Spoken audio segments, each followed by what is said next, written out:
এক নম্বর যে সূত্রটা দেওয়া ছিল যে a plus b into whole square বা অল স্কোয়ার সমান a square plus twice ab plus b square, এটা আমরা একেবারে ক্লাস মনে হয় 5-6 থেকে পড়া হচ্ছে, ঠিক না? ক্লাস 6 থেকেই। তো এটা হলো সূত্র, এগুলো আমরা উৎপাদক বা বিভিন্ন ক্ষেত্রে ব্যবহার করব।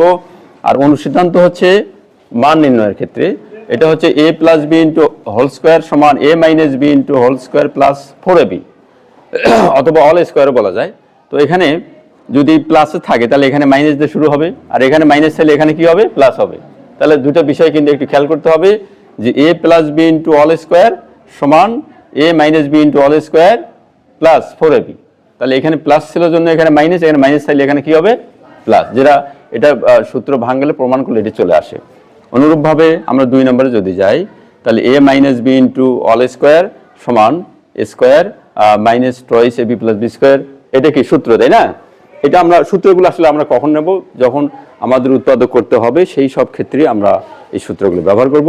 আর অনুসিদ্ধান্ত এগুলো মান নির্ণয়ের ক্ষেত্রে, তো মাইনাসের ক্ষেত্রে a minus b into whole square বা অল স্কোয়ার সমান a plus b into whole square minus 4ab।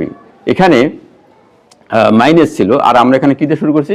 Plus দিয়ে। আর এখানে প্লাস থাকলে এখানে তো অপোজিট সাইন কী হবে? মাইনাস গেল। এরপরে যাচ্ছে আমরা গুণের সূত্র। গুণের সূত্র এখানে এই যে এক্স প্লাস এ ইন্টু, যেহেতু এখানে ব্র্যাকেট আছে, ইন্টু এক্স প্লাস বি।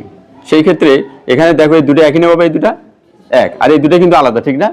সেই ক্ষেত্রে আমরা লিখতে পারি x square plus a plus b into x plus a b, অর্থাৎ এই দুটোকে গুণ করলে এটাই আসে। তো আমরা তো অঙ্ক করার সময় গুণ করে যাবো না, ঠিক না? একবারে লিখবো।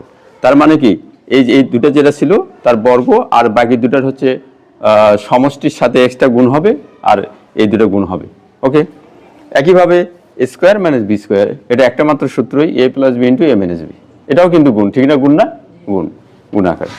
নিচে যদি আমরা যাই এইখানে শুধুমাত্র মাইনাস ছিল, তখন কি প্লাস, প্লাসের ব্যবধান। তাহলে এই ক্ষেত্রে শুধু প্লাস থাকলেই এর তিনটা ফর্ম হবে। তিনটা ফর্ম কি?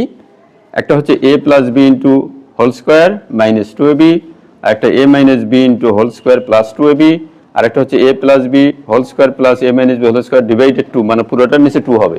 প্রশ্ন হচ্ছে আমরা কখন কোনটা নেব? যদি এই প্লাসের মান এবির মান থাকে এটা নেব, যদি মাইনাসের মান এবির মান থাকে এটা নেব, আর যেখানে এবির মানই নাই, একটা প্লাসের আছে একটা মাইনাসের আছে, তাহলে আমরা তৃতীয়টা নেব। এটা মান নির্ণয়ের ক্ষেত্রে ব্যবহার হবে। বোঝা গেল কি? তাহলে মানের উপর নির্ভর করেই এই তিনটার ভিতরে আমি কোনটা সিলেক্ট করব সেটা মানের উপর নির্ভর করবে। ওকে।